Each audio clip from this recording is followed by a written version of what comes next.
שיחה מוקלטת עם פרופסור ויג'ייה, יום ה' ה-22 ליוני 1962.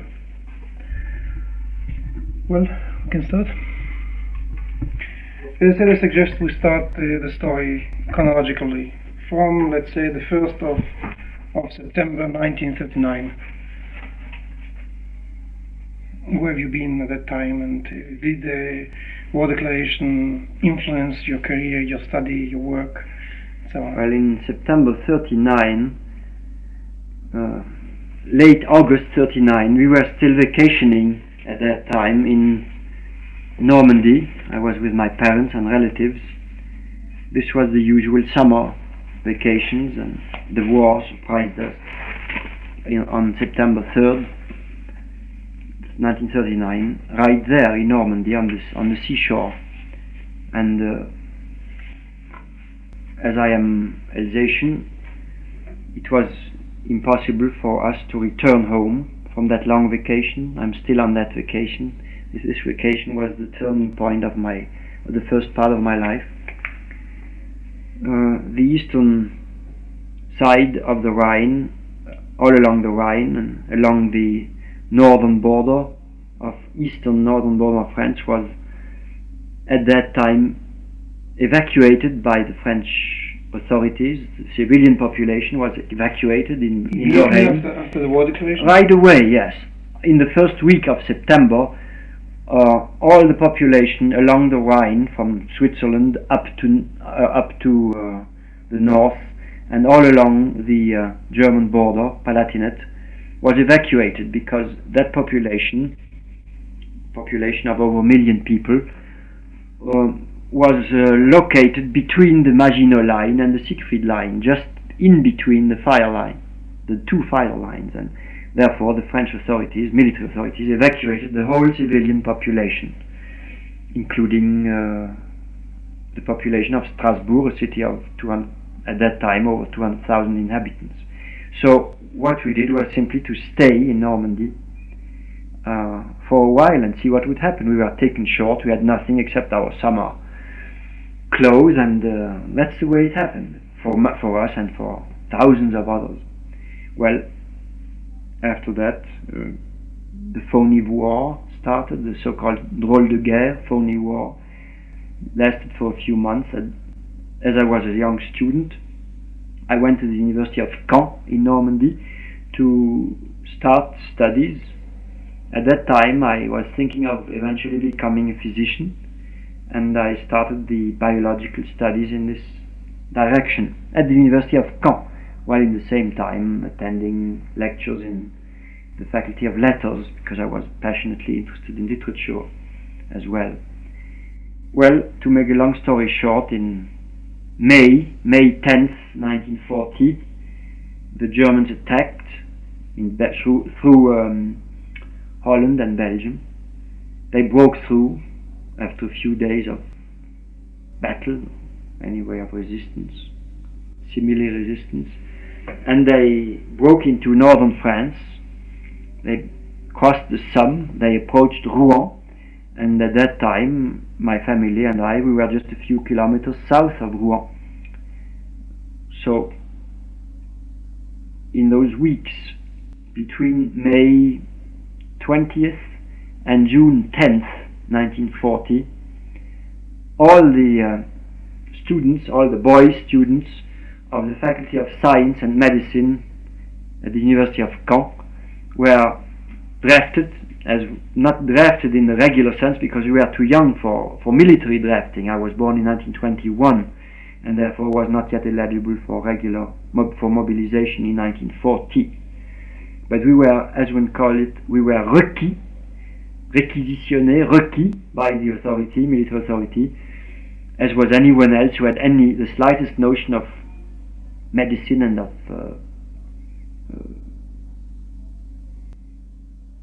sanitary things.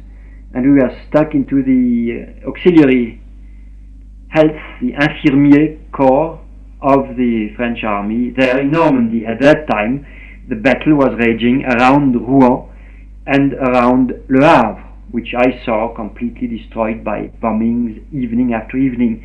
Caen, where I was at that time, which is a little further south, about 40 kilometers, was also hit by bombs. We had fun every night, but we thought it was fun because we would spend the whole night outside, roaming around and waiting for the city, for the place to quiet down, for the bombs to stop falling.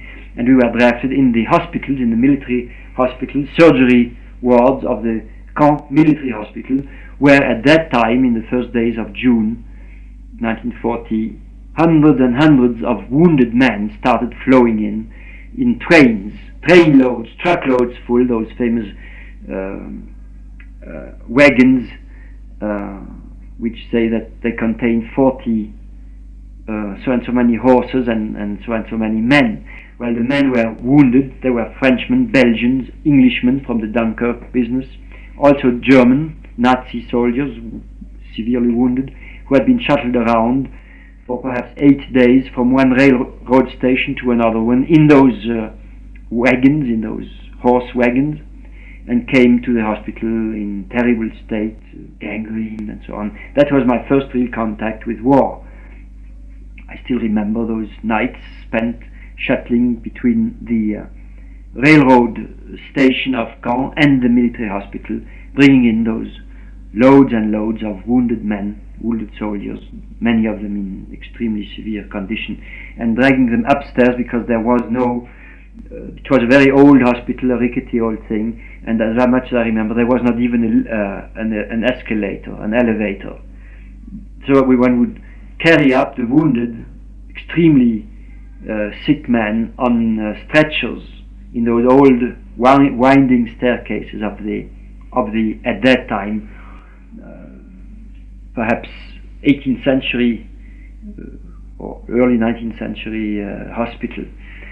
And there I saw the chopping off of the wounded legs and arms and all that. That was the first real grim contact with murder, with organized murder. Then came the order for Caen to be evacuated. The Germans took Rouen in the first days of June. I don't remember exactly, it was about the 8th of June, 9th of June. And by the 11th of June, the order was given for everybody around Caen and in Caen and Normandy all along, between Le Havre and Caen, to run, to get out. So that was the beginning of the debacle for us. Before we started running on the road, we, I mean my family, myself, like all the other students, the whole university was evacuated southwards in a tremendous disorder. Before we started running, we had seen perhaps 1 million of Belgians and Dutchmen and northern Frenchmen pass in front of us. For instance, all the inhabitants, or practically all the inhabitants of Le Havre, which were fleeing their flaming city. And then we were there as witnesses of this, and 2 days later we were ourselves carried along the road of the Exodus. You went to the time with your family? With my family, with my mother, and with relatives of my uncle and whoever. That your unit has disbanded. Pardon me? Your unit. It was complete. The unit. It was not a military unit. We were lucky in the hospital, but the whole hospital was evacuated with the wounded and the surgeon and everything. And it was a tremendous disorder. One was just left. You see, we were not being students. We were simply at Hilf. Yeah, what one would call a Hilf organization. We were helping. Yeah. We were under orders of helping as long as there was something to help. Then the whole city was evacuated, the whole hospital, and there was nothing left. And we got orders from the faculty to run. I mean, and then to somehow the university was supposed to meet again down south. It was chaos. It was the period of chaos. Nothing held. So when nothing was left of the university, one had to run for one's own sake, to avoid being caught by the Nazis, by the Nazi armies. As a Jew particularly, it was imperative to get out before they came in. And with millions of others, we were on the road southwards in a little car, my uncle's car, with the family loaded in, and a few luggage, I mean almost nothing. A few pieces of hand luggage. And so we drifted first to Bordeaux, which was at that time the seat of the government, and then Bordeaux itself was taken in and had to run away. The Germans were, we somehow, wherever we went, my family and I, in that little Peugeot, the Germans were usually 2 or 3 hours behind us with the tanks. Thus we crossed the Loire with the German army crossing in the afternoon and so on. It was really a hit and run. And from Bordeaux... Were you thinking of crossing the Spanish border? Yes, we were thinking of crossing the Spanish border. We thought we could get out of the trap with the German steamroller behind us. But then, first of all, it became very difficult because of lack of gas and the tremendous cluttering up of the cities and of the roads also. They were full of... And the Germans, by the way, were naturally bombing the refugees on the road. We were very often strafed by Stukas, like all the other people at that time. I mean, the Stukas came down with their howling sirens, and they came down and they machine gunned the refugees on the roads. I saw dozens, I don't know, perhaps over 100 cars in those 2 days of travel on the sides of the roads with dead people in them or wounded people, and the cars upside down, and thousands of people walking. You see, we had nothing else to travel in, and the Germans came down and bombed and strafed with machine gun, with live fire. They shot at the people, at the mass of civilians and also mass of army, because mixed up with the civilians were whole regiments in flight and in complete disorder. I saw, for instance, military people, officers or simple soldiers, plain soldiers, riding back home into their villages in the southern provinces on enormous guns, dragging those guns along to go home. You see, that was their means of transportation. Unbelievable things happened. The army was that part of the army which was not caught by the Germans in the east along the Maginot Line from the rear when they broke through Belgium, through Sedan. That part of the army which fled after they were beaten and broken up along the Somme, they just went each one for himself. I mean, the units, the officers fleeing on their own, and it was, well, the history books describe this. It was undescribable. The point is only, why did the citizens, why did they run away? Were you running away as Jews or just as French citizens? Well, both, you see.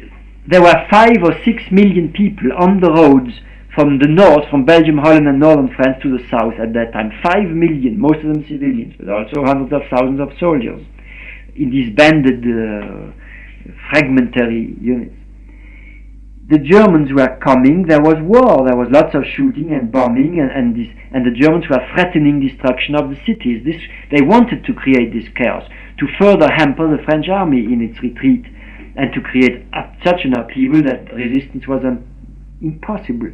And the people were fleeing because they were afraid of bombing and also of atrocities. And the Jews among them knew, those who had any sense, knew that to be caught by the Nazis meant concentration camp. After all, concentration camps existed before the war. And then don't forget, I'm speaking now of the period between June 10th, we went on the road on June 11th from Trouville and Deauville, where my relatives were staying as vacationers still, you see, as ex-vacationers and then refugees.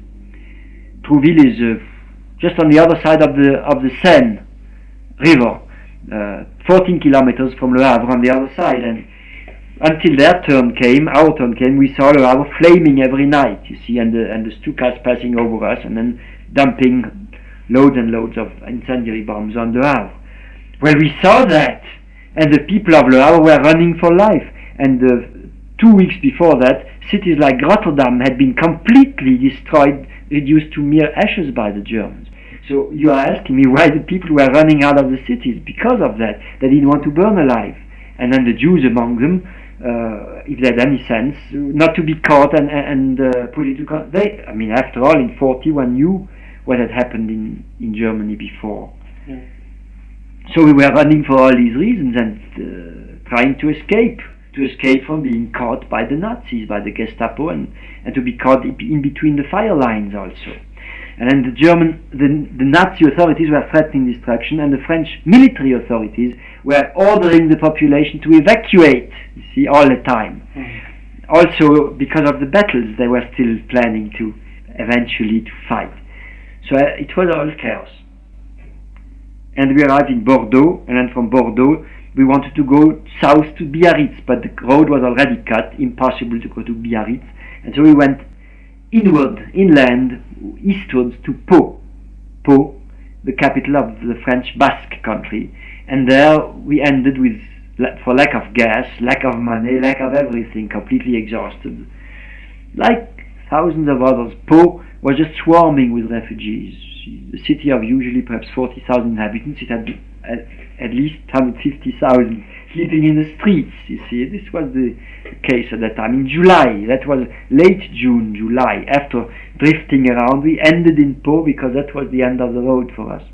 It means already after the armistice. And then the armistice was signed, yes, the 27th of June, if I remember vaguely, or 22nd, I don't remember, yes.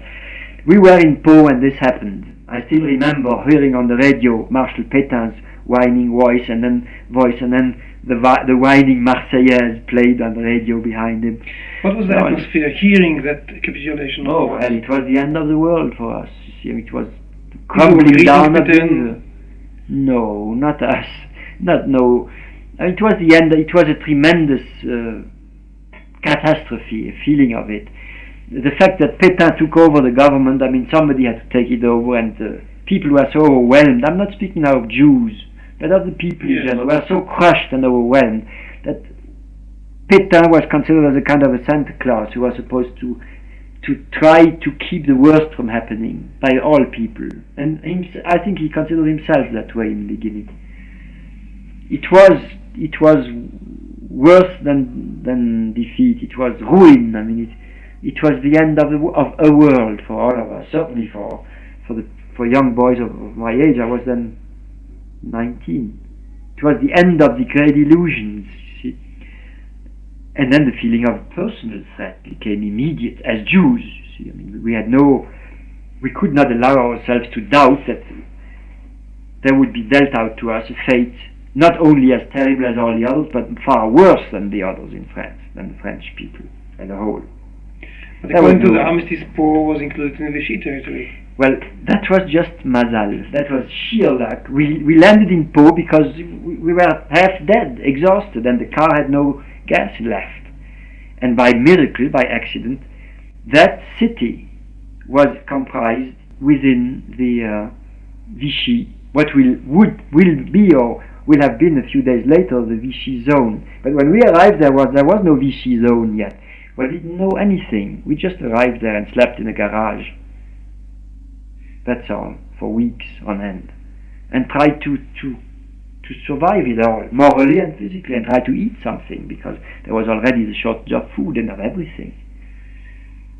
Well, that's the story. And then from Pau, we stayed, I mean my family and myself, we stayed in Pau for a few months throughout the summer. I mean, we had to stay somewhere, and Pau being by accident within the Vichy zone, outside of the zone where the Germans directly occupied, we stayed there. Why not? It was a nice little town, and that was why should we not stay in Pau or any other place? It made no difference. When one was stranded, and stranded from all points of view, financially also, it was impossible to get money from one's own banks in the north. The east that was completely cut off. So one lived there from hand to mouth, looking for what would happen next. Well, in October, in late September, life had to continue, and I had to finish my exams to get through with pre-medical training, and I could, as many students, I could finish the exams which had been started in Caen. I could finish them at the Faculty of Sciences of Toulouse, which was the next university town to Pau. And so I went to Toulouse, and I remember that I passed the examinations in biology and chemistry, oral and written. It was the very day of Yom Kippur, 1940. And I fasted that day and passed the exams, and then I settled in Toulouse, first alone and then with my mother later, when she came from Pau to Toulouse, as a student, medical student. Being a French Jew, I could continue my studies as a medical student within the provisions of the numerus clausus, which the Vichy regime established very quickly against Jews. The numerus clausus allowed a percentage of 3% of French Jews within the universities, provided that they could prove 5 generations of French citizenship behind them in time, 5 generations of French citizenship brings you back to the reign of Louis XVI. How could you prove that? We could through records, family records. My family has been established in France very long, and I could easily, through records of birth records, which were many of them also evacuated to southern France from eastern France, and I had the material with me somehow by accident. That was possible. So that might have reduced the number of students on that university at Toulouse to a very unimportant number. To whoever was in those 3% who could show 5 generations of citizenship, plus show that the family had rendered eminent service to the French state in the past, military or governmental or scientific and so on. And by sheer accident, in my family there were a number of people who had both been in 19th century and early 20th century, military as well as scientific and political life of France. Among my own, an uncle of my father and so on, people who were still alive at that time, and others who had served the state under Napoleon III and things like that. When that meant also... So I could study there, but I had no illusions as to what it all meant, and I knew that as a Jew I would, like the other Jews, French Jews or Polish Jews, what's the difference? I would have to share the fate of Jews under the grip of the Nazis. This was clear to me. I was 19, but I didn't need any special illumination to understand that clearly, in spite of the 5 generations of citizenship and in spite of all the illusions which French Jewry, my own family and distant relatives and friends, still entertained at that time, that to us nothing would happen. So I knew that to us nothing would happen except what would happen to all the other Jews in France and out of France. So I started looking for my equals in this same fate, and I quickly contacted in Toulouse in those months of November, December 40, other Jews, French or with or without the citizenship, the 5 generations, and I found many, because Toulouse was at that time a city of over 1 million inhabitants out of the normal 200,000-300,000. All of them refugees, many from Paris, lots of intellectuals, many. Benjamin Crémieux, for instance, who was at that time the director of the Nouvelle Revue Française, one of its founders, after Gide, was in Toulouse.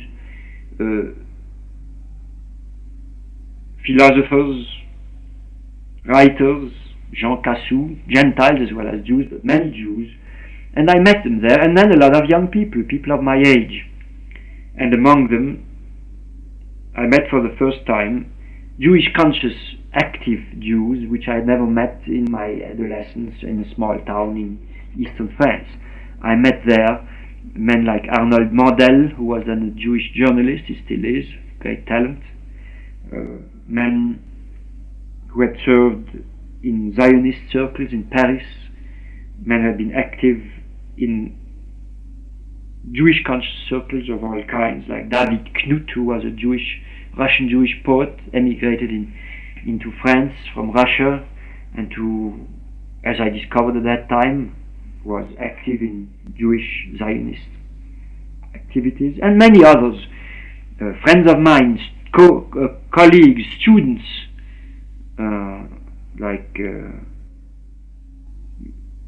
I wouldn't give a lot of names because they are largely anonymous now, but there are many of them, and some of them are now here in Israel. I met them again, like Racine or others. Racine was also with you? No, he was not with me, but I met him then, you see, through the others. And interrupt for a moment. That is where the thing becomes interesting. Just to ask you 2 questions more. In Po, yes. Had you any relations with other Jews or Jewish families? There were hordes of them, but in Po it was for us a transition period. We just tried to scramble together what was needed to survive, to eat every day, and to... No, in Po was a kind of a railroad station for us, you see, a place in between, so that in Po I could make no contact with anyone, really. I see. And later in Toulouse? We settled in Toulouse. I lived almost from October 1940 to late November 1942. That is over 2 years, you see. And we settled there. Later my mother came to join me. We had a little one-room apartment, and we lived in Toulouse, so that I could easily then, through the students and also through the intelligentsia, which was refugee in Toulouse, make acquaintances. And your acquaintances were mostly from students' circles, or those who were coming close to university circles? At first, that was the easiest. Did you know about any Jewish organization or any welfare organization in Toulouse? Was there a community or something like that? Naturally, there was a small Jewish community, Sephardic community in Toulouse, with a rabbi who was very courageous and whose name was Kassorla. And he was very helpful to the first, in spite of the risks, he being the rabbi of the Kehillah, there of the community. There was a little synagogue in the Rue Palaprat in Toulouse, the old synagogue of Toulouse, where the Jewish, the young people, the young intellectuals, the students and others also met, first for religious services and then also after them. And I have in my diary from that period, which I have here on my eyes, I have entries showing that at such and such a night there would be, for instance, we would go, even the most detached from Orthodox Judaism would go to the synagogue in 1940, 41 because one would be among one's kind, and also there was a return. You see, that this is a usual phenomenon among Jews when they are persecuted. Even French Jews, as assimilated and as detached they were, as they were or still are. Were there really in your circles also assimilated young Jews? Well, I was a completely assimilated young Jew. Most of them were completely assimilated. Also, the Zionistically oriented ones were completely assimilated.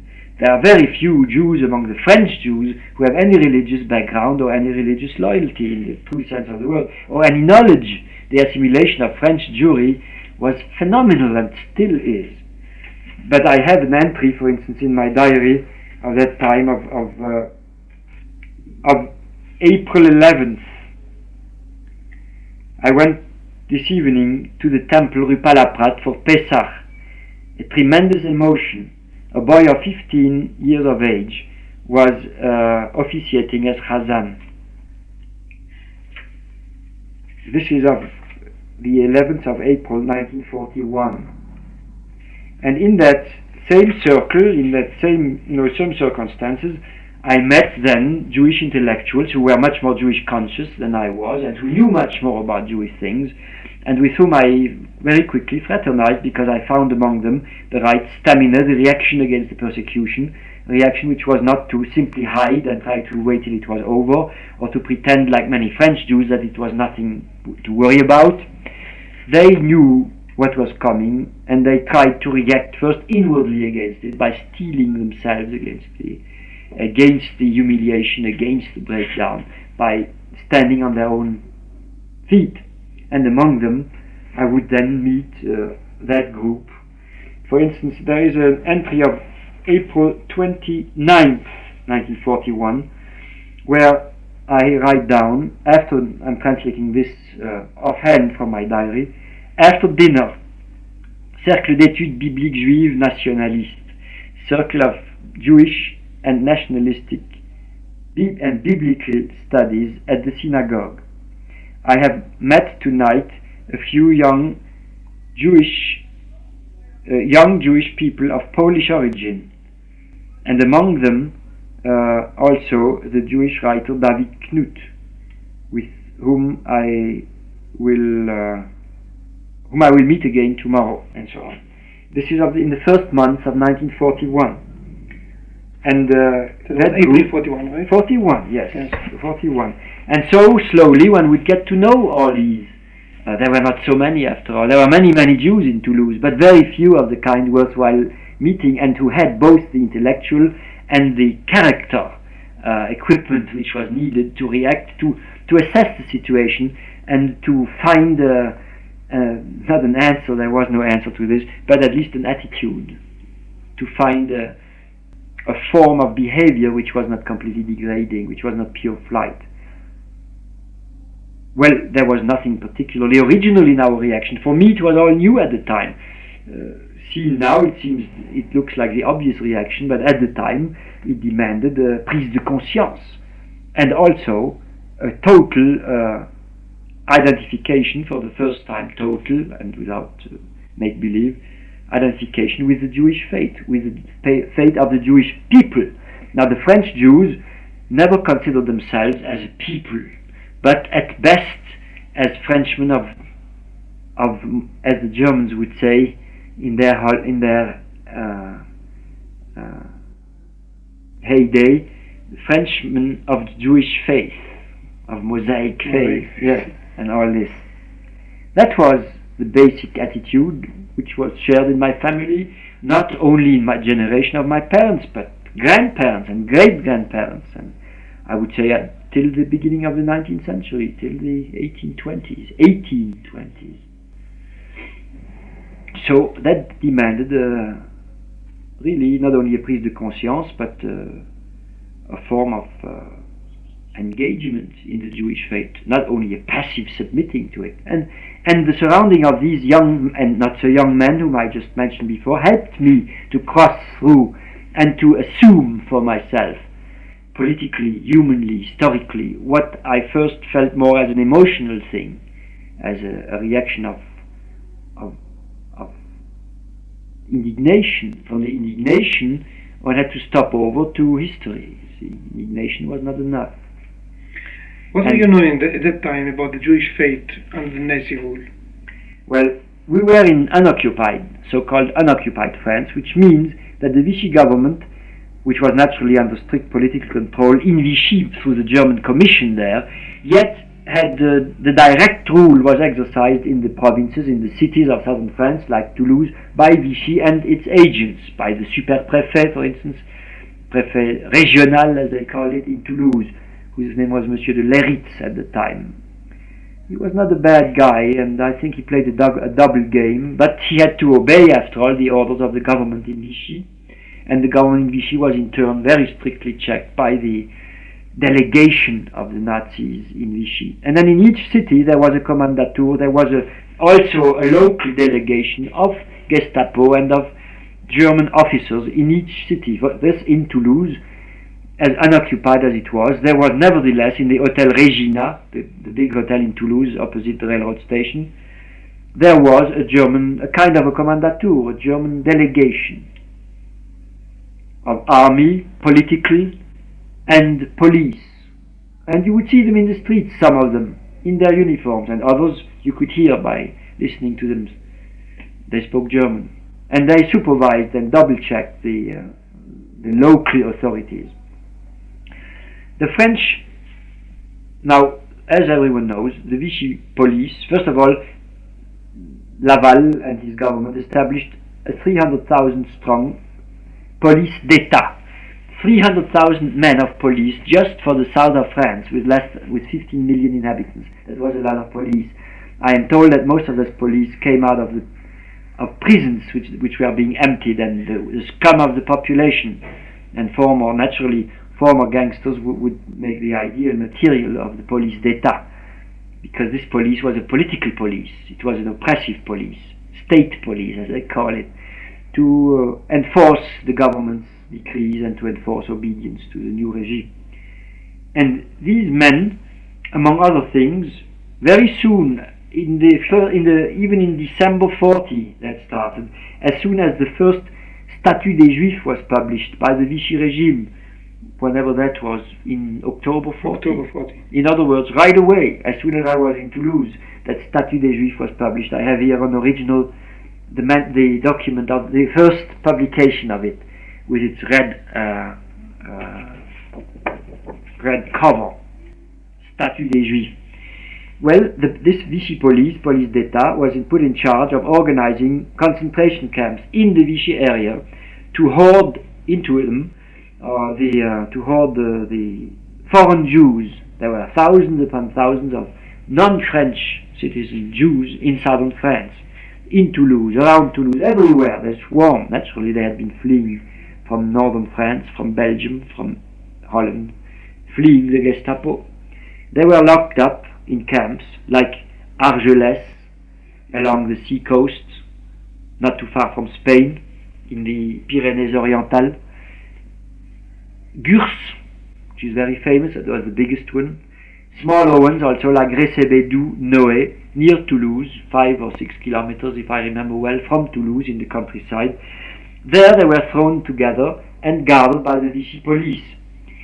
They were treated very poorly, not in the sense that they were tortured like the Nazis did directly with Jews in Drancy or in Poland or in Germany, but they were led to starve to death simply in conditions of horrible filth and poverty and squalor and hunger. I visited these 3 camps. I saw Argelès, I saw Gurs, and I saw several times, as the entries in my diary would show, several times under the guise of being a medical attendant, I visited Recebedou Noé, which is close to Toulouse. Being a medical student, I did work with certain doctors at the hospital there who were in the resistance and who, under the pretext of examining the health situation in those camps, God knows what those health conditions were, we could smuggle ourselves, myself and other medical students, Jewish medical students who were like me engaged in trying to organize and rescue Jews from Nazi and Vichy police grip. We went together in those camps. Were you getting out people from there? Yes, the aim was, now already speaking of plans and of this I did not do on my own initiative, which would have been absurd. What could I do alone? Nothing. In those first months of 1941, those young people and also older people whom I mentioned got together and decided to form groups of defense and action. Defense and action in as far as one could defend oneself and in as far as one could do anything to act against the active. This was not ideological, this was very practical. The Jews were ordered into camps, first the foreign Jews, and then later also the nationalized French Jews. When their nationality was taken from them, they were simply denaturalized and also persecuted, and there were raids in Marseille and everywhere else by the French police, where they just picked up the Jews in the streets, in the cafes or in the synagogues even, and saw that with my own eyes on Yom Kippur and Rosh Hashanah, 1942, for instance, in Marseille. Later, I saw in front of me in those little oratories of the Rue des Franciscains, small streets in Marseille, I saw the Jews simply picked up as they went out of those little oratories and out of the synagogues, or simply in the cafes. There was suddenly a police truck, 10 policemen coming down, running into the cafe, asking everybody's identity card, picking up the Jews, father, mother, son, it didn't matter, loading them into those trucks, and they were never seen again by their family or anyone else. They disappeared into Vichy camps first, and then from the Vichy camps they were transported, they were handed out by the French Vichy men to the Germans, carried northward and eastward and to the concentration camps, Belsen and Auschwitz, and burned, as you know. I saw that, and this started early. This started in 1941 already, on a minor scale, and our aim was to protect those who were not yet caught, to help them to live, because there were many of them penniless, and to smuggle them through into Spain or into Switzerland, or to make them go completely underground in France by disguising them, making false identity cards for them, finding some kind of a roof for them in the mountains with peasants, and especially Huguenot peasants in the Cévennes, who were very hospitable and very good men. All this had to be organized, and there was nothing. It was just chaos. The official Jewish organizations were completely broken down, and anyway, the French consistoire and all these things, you can imagine how unfit they were to face such circumstances. So one had to do what one could, and the first thing was to know where the Jews were. Where were they? They were scattered all over the landscape, and you couldn't ask the French government where they were, you see, to tell them, we want to know where the Jews are so that we can rescue them from you, and give them food and give them false papers. This could not be done, and you couldn't write. There was censorship and check. It was a police state. So one had to look around, find out what was going on from the Loire down to the Pyrenees, and from Lyon and Saint-Étienne down to Pau and to Toulouse and to Marseille and Nice. That meant traveling around, sending kind of messengers who would explore and bring back data. All that had to be done in hiding, clandestinely, through whatever means one could. So we went into the camps to see who was in the camps, to see among the young people, girls and women, the ones who were not physically already too much run down, to get them out. Some of them. We could do very little. Our means were very small and the obstacles tremendous. We had very little money. We had very few really active help. All these groups of action were very small. They had a lot of supporters, but active. As you know, in dangerous activities, it is an extraordinarily small minority which really carries through activities. And that minority did what it could. Thus, we got out of those camps like Noé. In that year and a half, I was active. Perhaps 2,000, 3,000 people of that one camp. That's all, and that was very difficult. One had to buy off the guards or to hit them over the head at night if it was necessary with a club. For that, we had a special little squad of North African Jews who liked this and were very good at it.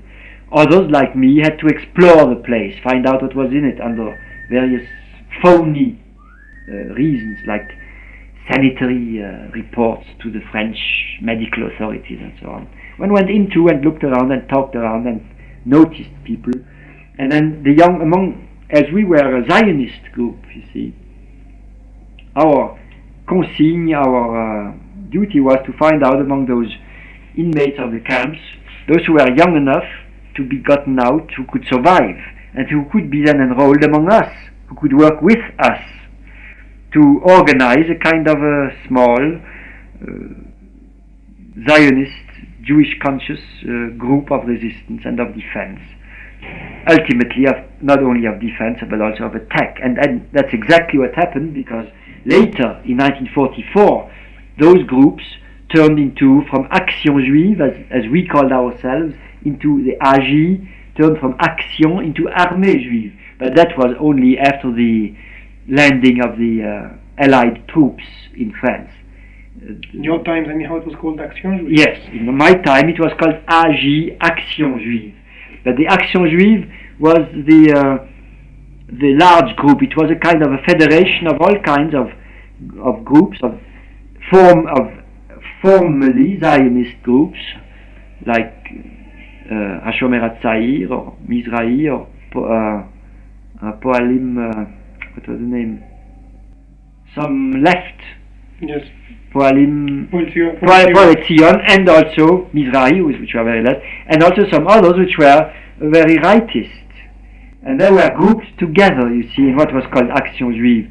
Each of those splinters of Jewish opinion of the pre-war period still existed, but welded together in Action Juive, where you would find a character like Claude, who was, as I discovered much later, I didn't know him well at that time, and that side interested me very little. What these men thought personally, their ideology didn't interest me. But there were people of the Poale HaTzion and the Mizrahi, and there were others like David Knut, who was a rightist, who was a Zionist rightist. My attitude was very special. I was a French Jew who was conscious of his Jewishness and of the necessity to react in a political Jewish way to the catastrophe, but the partisan aspect didn't interest me in the slightest in the Action Juive. I was not interested in Poal Zion or the Mizrahi or everything else. What I was interested in is what one could do right now to help to save a few Jews and to save particularly those who would be our own companions in the fight later.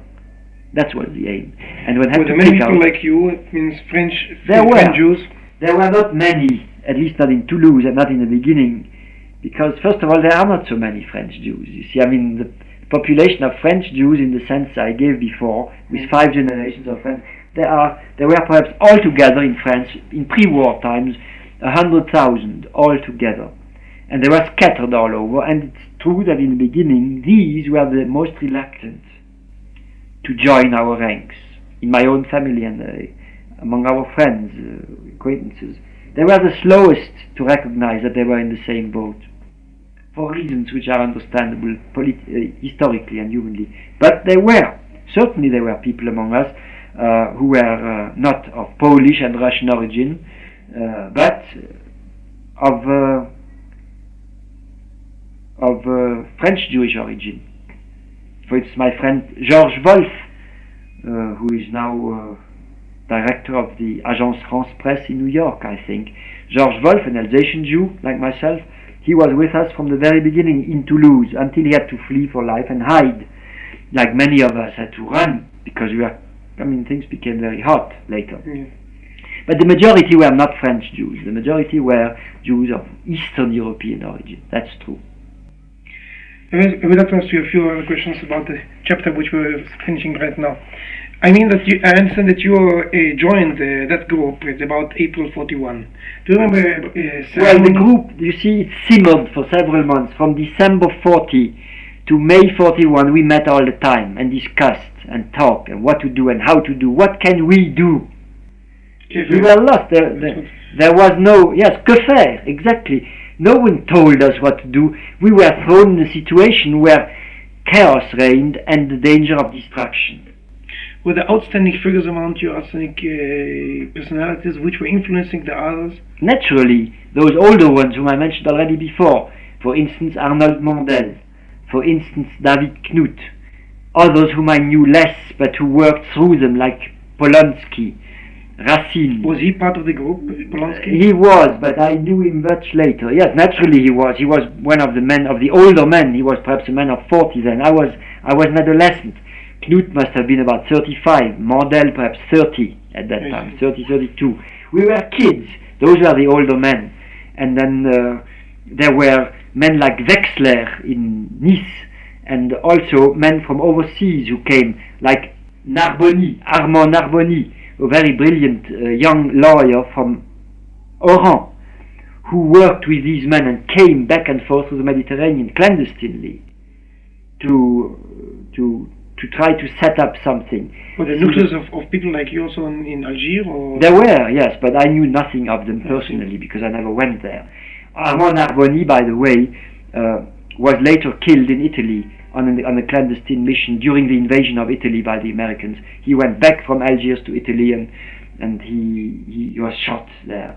Many lost their life, naturally.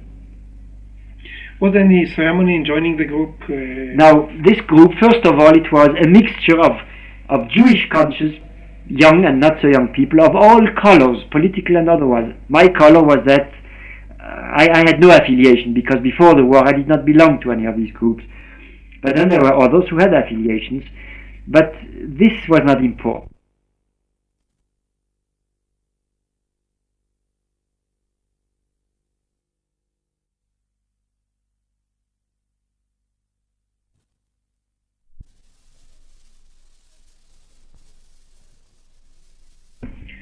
המשך השיחה עם פרופסור ויג'ה.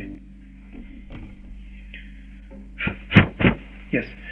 So joining the group, was that something? So that first of all, we had no group. We tried to find out the basis of common action, a kind of a platform, which had nothing to do with peacetime political things, but which had to do with survival and not merely survival, but creation of a future Jewish nationhood. It was strongly oriented towards Jewish nationhood and towards a resurrection, not merely a survival. And we had to make ourselves first. We had to constitute our own set of values. And there, these intellectuals, who were well-known Jewish journalists and writers, cooperated with us younger boys in hatching out these things. And it was crystallized slowly, first in a kind of a movement, and then in the manifesto of that movement. All that happened in the months of February, March, April 41. In April 41, I was formally indoctrinated and I joined formally the group which within the Action Juive, there was a kind of a secret group, which I knew nothing at first about. There was a kind of a directorate, which called itself at that time, it was, you see, we had also to choose our name, our own identity. The Action Juive had as real name Bnei-David in Toulouse. Mouvement d'Action Juive, Bnei-David. But the Bnei-David were this conglomeration of splinters from several former Zionist organizations pre-war, and also of people like me who had no affiliation. There was, for instance, a man like Pinchas Reutemann, the medical student, who was my pal in medical school. There was Miss Fink, very courageous girl, also a medical student, first or second year. And then several others whose names will mean very little now, after so many years, Epstein, and many, many others of my age.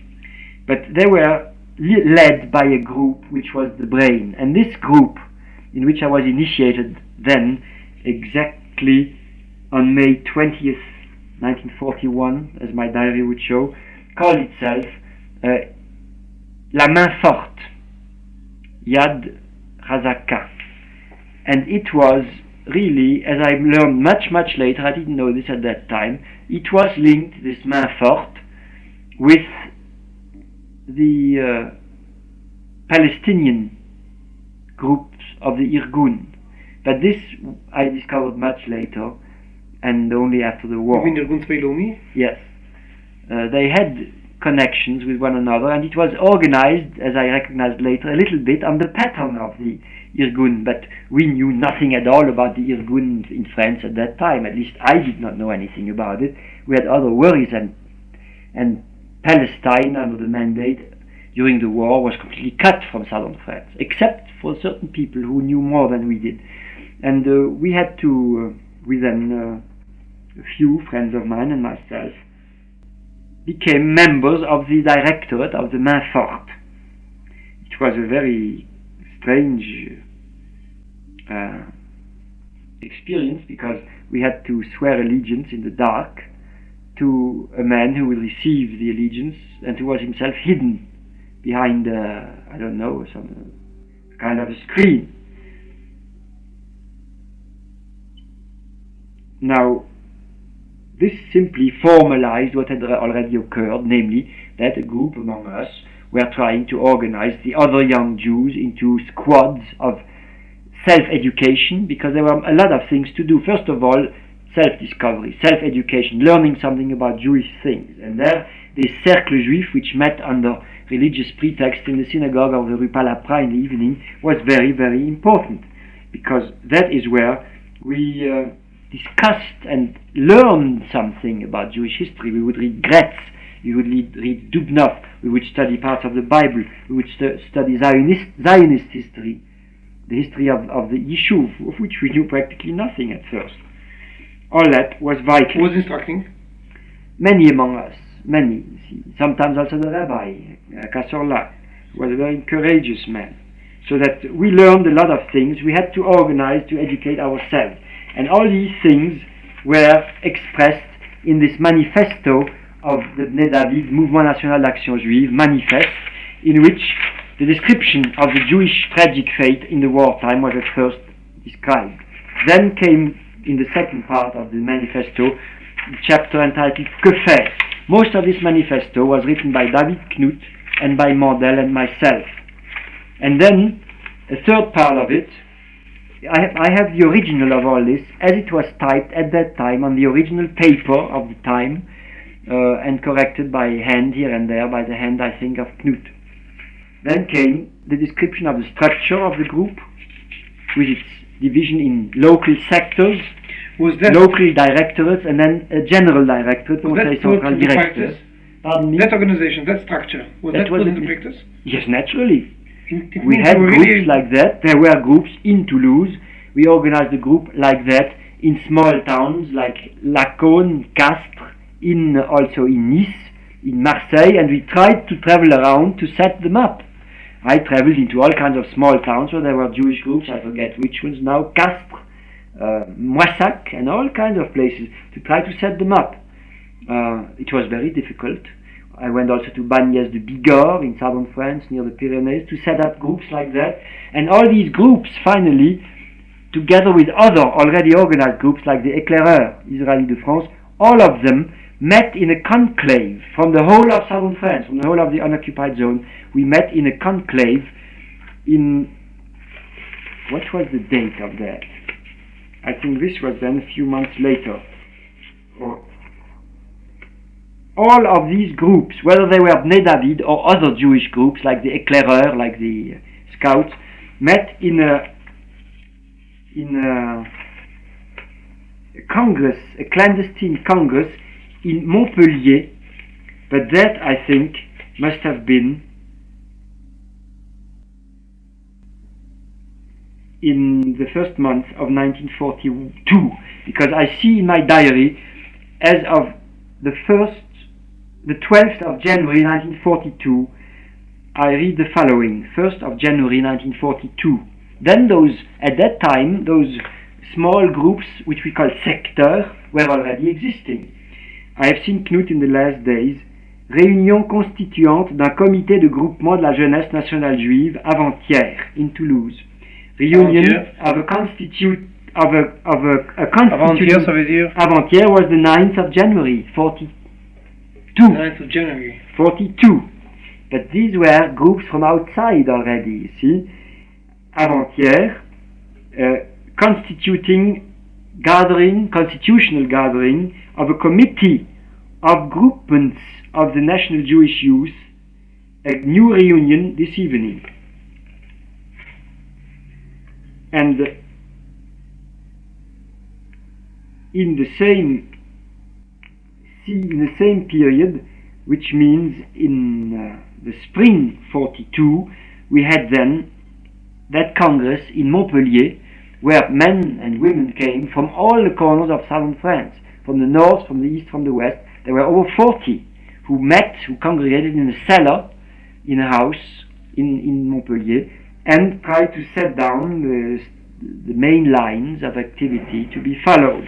And these main lines of activity were essentially the lines of activity described in those documents of the Bnei-David, which I have here under my eyes. Activité à mener présentement. Try to set up protection groups called milices to protect ourselves and also to intervene. But this is very long, I cannot summarize this. This is all written here and these documents are available. The second part was soutien des illégaux, all those who had run away from camps. Jews who had no papers had to be protected. One had to give them papers, one had to find all kinds of means. You're reading from activité à mener présentement. Yes. Then ainsi avec les décisions directives de la dernière assemblée des CCD. Yes. This is what you mean that was a CCD. This was it. This was this meeting of January. Of the 9th and the 12th of January 42. I see. When we were getting things under control, where organization was starting. And the second meeting, that one in Montpellier. We tried to conciliate what we were doing with what other groups of Jewish Éclaireurs, the normal Zionist parties, as far as they still existed, and also the synagogue Jews, the Jews of the consistoire who sent delegates. We tried to coordinate all this. Was there any controversy about the participation in UGIF? Naturally, the UGIF was in the hands of the police, and the things which we were doing certainly were completely clandestine and outside of the UGIF. But people in the UGIF, certain people who were trustworthy, were linked with us, had to do with us, secretly. You mean the formation of the CZM by the AEF, or individuals who were cooperating? Also official. They were not individuals because they were responsible UGIF people, but they were cooperating with us secretly. And you say with us, you mean Bnei-David or Action Juive? Both. Bnei-David and Action Juive were really the same thing in the beginning. Then they dropped the name Bnei-David, and they dropped later the whole carbonari aspect of the thing, the whole clandestine, the Société Secrète side was dropped, and it became more and more, as the circumstances allowed, a resistance movement of the Maquis type. But in my time, in 41, 42, it was really a secret society more than real Maquis. And its name then was Bnei-David. Then the Bnei-David aspect was cut out and replaced by the Armée Juive, Action and Armée. But the root of it all was naturally in those first groups. Was there any clash between the AEF and your circle? No, there was no clash. There was first no contact. You see, in the first months of 1941, the éclaireurs israélites were completely disoriented. They don't know which way to turn, and they took a stand and joined the ranks rather late in 41. Gamzon, who was the leader, was really in a very painful position because the official quality of the éclaireurs israélites, the fact that they were linked with the consistoire, that they were linked with official French Jewishness, made their attitude extremely delicate. They could not openly swing over to Zionism after the French official Jewry had been violently anti-Zionistic for so long. They could not, being a scout organization, which means an organization of nice little boys, they could not suddenly swing the kids they had in their responsibility into clandestinity and underground work and dangerous work. All this was very difficult. Don't forget that éclaireur business was the opposite of really historical engagement.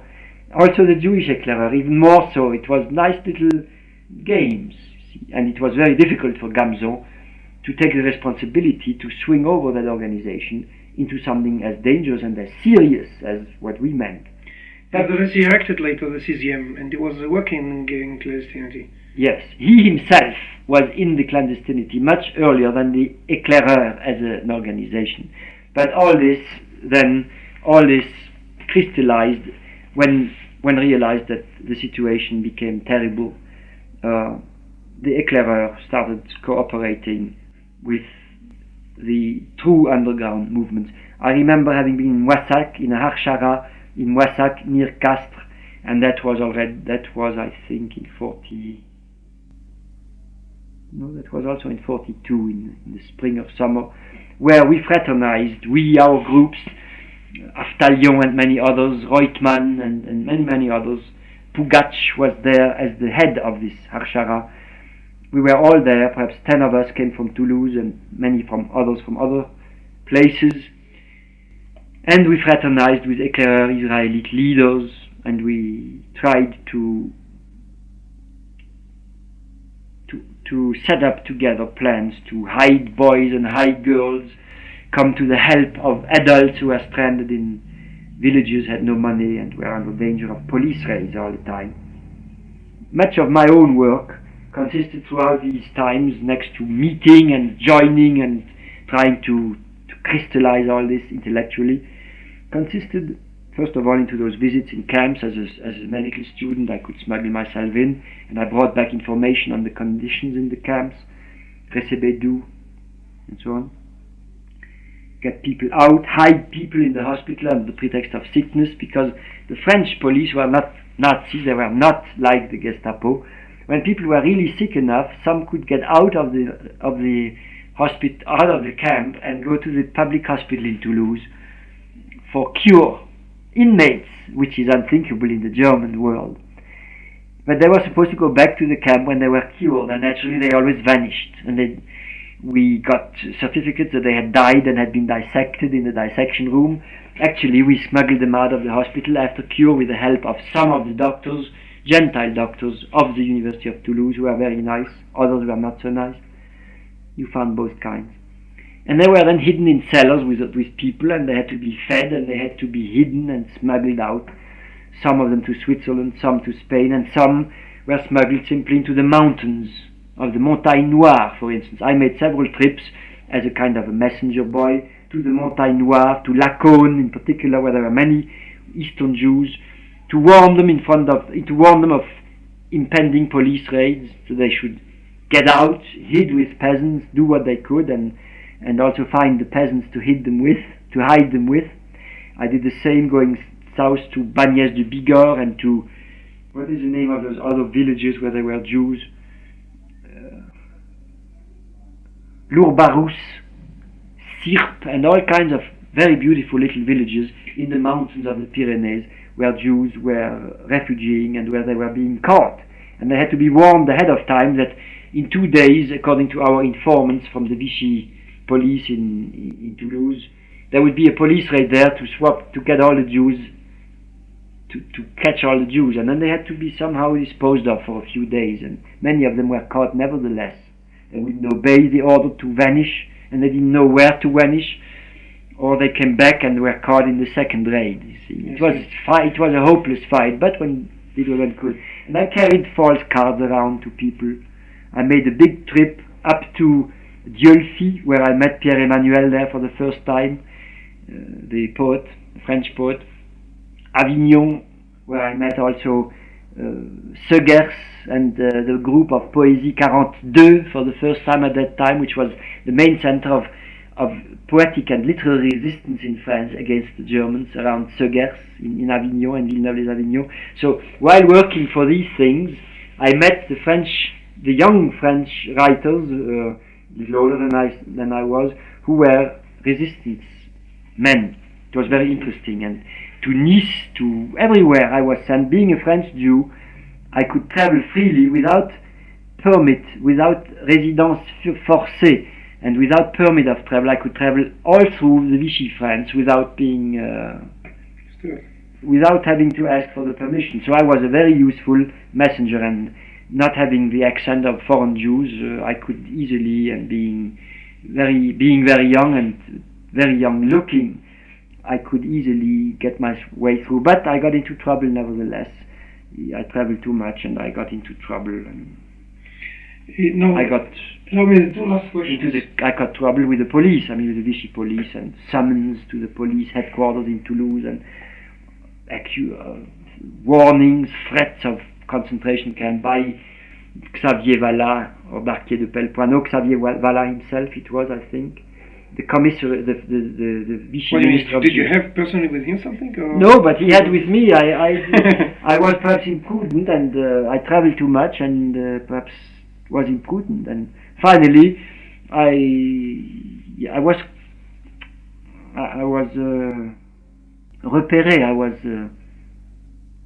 My activities were noticed. You see, traveling activities, and perhaps also some imprudence in my actions.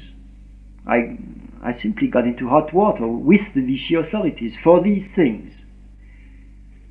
And do you still remember the entry of the Germans to Vichy?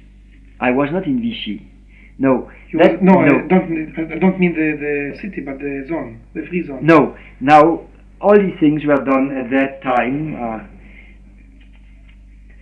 And as I said, they got me into trouble with the Vichy authorities, with the Jewish police, with Xavier Vallat and Barquier de Pellepoineau. The other thing, in the same time I started publishing a few poems, and that was forbidden to Jews, and I did it in spite of the defense. Signing your own name. Yeah. So it was, this is one of the things which got me into hot water, and others like this. And perhaps also too much traveling. You see, they had spies everywhere. There was constant checking of the railroads, and they knew I was finally followed, and it was very unpleasant, believe me. So that by the end of 1942, I understood that I had to get out. And one of my friends in Vichy, François Chalet, who is now a well-known French television speaker, television commentator, who was in Vichy at the time, warned me that I really was it was getting too hot, and I got out of the Vichy zone the same week where the Allies occupied North Africa. I managed to slip out through luck and helping luck a little bit with my own passport. How are you preparing? You're just traveling with your own passport? Yes, my own passport, and my mother also was with me. And with your true name on it, with everything? Yes. but the passport was a little doctored up. We had the experience and the know-how for these things. It was a real passport, but it was doctored up so that I could go through Spain. This was very difficult, a very complicated thing. I had tremendous luck going through Spain. Did you get a Spanish visa? Yes, but that was part of the miracle. I got that visa through a series of incredible circumstances, which it would take too long to tell. But miracles sometimes happen, and luck sometimes works amazingly. And I did go through Spain without being hampered by the Spaniards, and went to Portugal, and I stayed in Portugal through the late fall, and I arrived then in America in January 43, I think. It was early January. Were you a free man in Portugal? Yes, in Portugal I was a free man, on my own, yes. Well, there was the Hayas and the Haim and all these things which helped the Jewish organizations. And then we had relatives in America, my mother had, who helped. As soon as we were out, you see, of the Vichy zone, out of France, it was easier. And I did manage to get out just by miracle. This was not intentional. 4 or 5 days later, it would have been too late. I was in the last train load of people who left France through the Pyrenees, through Canfranc, before the frontier was completely occupied by the Gestapo itself. Yes. That was extraordinary luck. That's all. But really, it was a series of circumstances which were luck. I see. And that was the end of my experience there. Thank you very much. The main things which I could speak about technically are really contained in the sheets of these documents, which I have also by miracle, which I took with me from Toulouse through Spain and Portugal to America, and which I kept for all these years, and which are still in my possession. I was wondering whether that was just an outline, a plan, or whether it was really put into practice. Well, we started putting this into practice. The small groups to watch both the Jews, and to watch also what was happening outside, yes. And to communicate. We had to have an organization. You see, this was put into practice up to a point as well as it could. There's a lot of talking about self-government. Well, that naturally was an aim, a goal. In other words, that the Jews, in those circumstances, should try to organize themselves and to create their own organisms of self-help. You know that these things were tried also in the Polish ghettos, in Warsaw and so on. There was an attempt of the Jews in desperation to create their own bodies of, not of government, but of protection. Up to a point, this is what we were aiming at, but this was almost impossible in the state of disruption and insecurity where one lived. But that was one of the goals. Il s'agit de soustraire les Juifs à la justice étrangère. The problem was really, as the text says, to substitute for persecution the protection of our groups, so that when Jews were hunted, they could turn to us for help and protection and money and hiding and false papers. That was what was meant by self-government. In other words, self-help. Yes. Obviously. But all these things, documentation, renseignement, these things we did. Yes, we collected information, lists of names. It was very dangerous, both for the people and ourselves to have them. We had to know what was going on. We made a kind of a map of Jewish distribution of refugees throughout the main towns of southern France.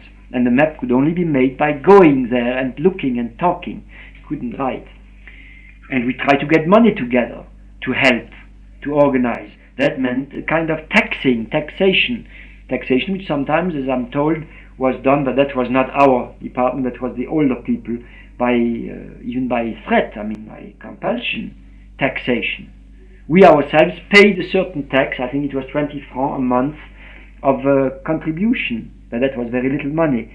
Rich Jews had to pay money, to pay the sums necessary. For instance, to bring somebody from a concentration camp to Switzerland, who had to pay for the money of the train fare or of the clandestine truck fare? That cost money. Where was the money to come from? Except by taxing, by asking. You can call it taxing, you can also call it collecting. It's the same thing. It had to be organized. It couldn't be done by itself. And then we had to organize ourselves, to educate ourselves. History, Hebrew we wanted to study, Jewish history, no one taught that. And no one had taught it before the war. We were ignorant, and certainly the Vichy regime was not interested in putting up Hebrew schools. Yes, naturally. So these were the main things. And then we were like a news agency, carrying news around from one town to another. What would be not only news of police raids, but also news of what was happening to the community, Jewish community as a whole. In France, northern France also, we had contacts with northern France, which the individual Jew had none.